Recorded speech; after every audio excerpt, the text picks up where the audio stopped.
listen to this. This is mind-boggling. This is just too much. This hadith is too much. As in, it's so powerful. If you were to reflect on it, you should, maybe faint. When Allah loves a slave, He calls on Jibreel. Who's Jibreel?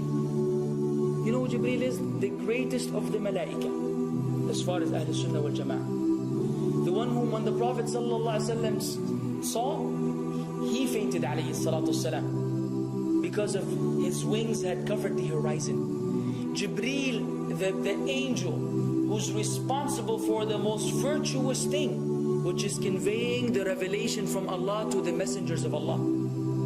Jibreel, and what do you know about Jibreel? Allah said, whoever is adu, whoever is an enemy to Jibreel, then Allah is the enemy to the disbelievers. Allah defended Jibreel in the Quran. Jibreel,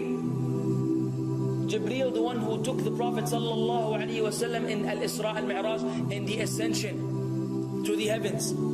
Jibreel, the malak, which we don't know what to say about, because of his honor and his virtue in the sight of Allah.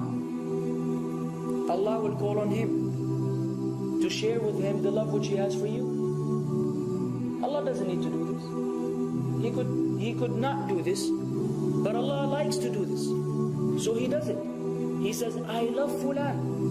Now I want you to think that Fulan is you. Whatever your name is, Ahmad, Mayroob, whatever your name is. Imagine Allah above the heavens, above the throne, in His greatness and His majesty, which is beyond our human comprehension, calls out to Jibreel to inform him that He loves you. And then only that, فَأَحِبَّهُ, then He commands Jibreel to love you also. So Jibreel now loves you. Allah and Jibreel love you. But it doesn't end there. Jibreel then will call upon the inhabitants of the sama. Who are they? All the malaika. How many? We can't even count.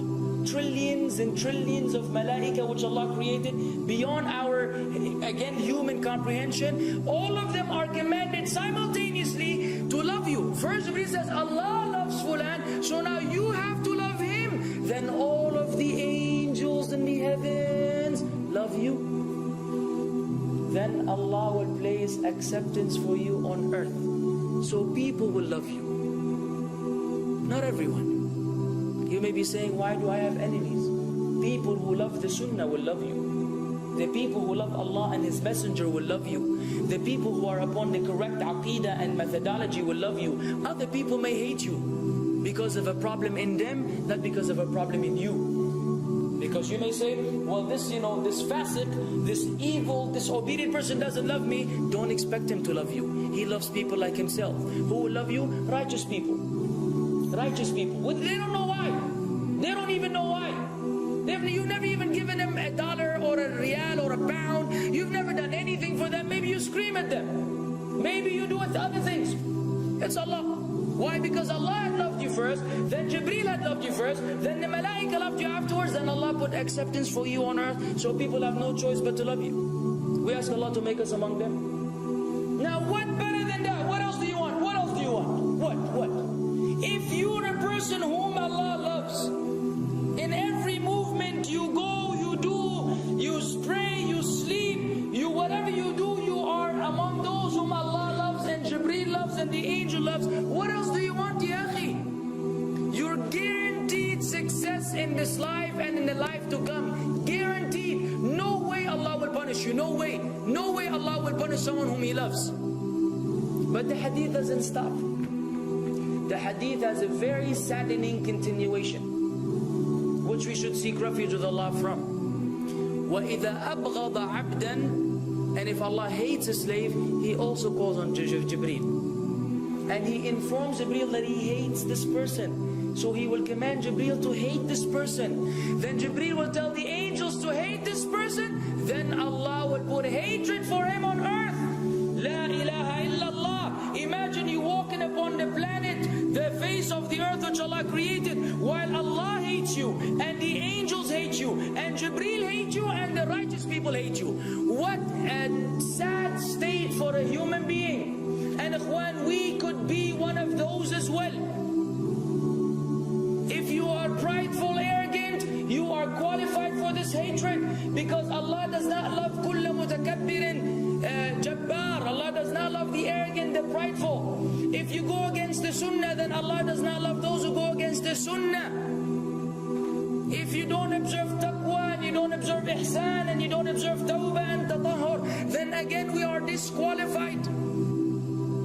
If you, many things which we can mention, many things which will bring about Allah's hatred and deprive us of Allah's love. It's a very sensitive situation, meaning right now, you have to be one of these two. Either Allah loves you or He doesn't. But there's always good news, even for those people whom we can be amongst. It's not too late because you're alive. It's not too late because it's Ramadan. It's not too late because you're breathing. Even if you led a life of someone who had attained Allah's hatred, if you were to return to Allah, then Allah will love you and be happier. He will be so happy with your tawbah than a man who lost his mount in the desert. Upon it was his food and his drink, and then he waited under a tree for death. And all of a sudden he opened his eyes and he sees his camel or his horse or whatever that was right in front of him. And he gets so happy, he said, Allahumma anta abdi wa ana rabbuka. Oh Allah, you are my slave and I am your Lord. Kufr. He said a statement of kufr, but the Prophet ﷺ said, أَخْطَأَ مِنْ شِدَّةِ الْفَرَحِ. He made a mistake because he's so happy. You know when you're so happy that you may say things against what you want to say? When you're so happy that you just, you say words that mean nothing to anyone? Allah is happier when you return to Him than that person. What else do we want? For how long are we going to stay away from Allah? For how long are we going to lead the life of the heedless? For how long are we going to go against the sunnah? What are you waiting for? Death? Death.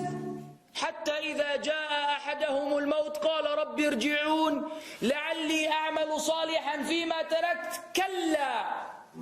Until when death comes to one of them, you say, oh Allah, allow me to return so that I may do good in that which I left behind. And it will be said to him, no, it's only a word. إنها كلمة هو قائلها. It's nothing but a wish and a word he will have. It will not be fulfilled. Let us not wait for death, ya akhwan. If each one of us here, by Allah, if each one of us here acted upon the sunnah, lived according to the sunnah, and invited people to the sunnah, and enjoyed what is good, and forbade what is evil, wallah, we will make a major change in the city in which we live. And if Muslims hearing this all over the world had that same attitude, then we will change the condition of the whole ummah. So no enemy can come and play games with us. We will squash them, all of them, because Allah will defend. إِن تَنْصُرُ اللَّهِ يَنْصُرْكُمْ وَيُثَبِّتْ أَقْدَامَكُمْ. If you aid Allah's deen, Allah will aid you and will keep your feet firm. But we don't even live according to the sunnah, let alone be given victory over the enemies. So we're being humiliated in everywhere we go in the world. So let us make that change. Now that Ramadan is here, now that you've been given this sudden inclination towards good, if we don't succeed, if we don't take advantage of this month, wallahi, we are losers. If Ramadan ends and you are the same way you were before Ramadan began, then one of us is a loser. If we don't return to Allah after Ramadan, then we are losers as well. So tonight, bi'idhnillah, always on our mind, attaining Allah's love, acquiring Allah's love, fetching for the sunnah and acting upon it whenever we're able to do so.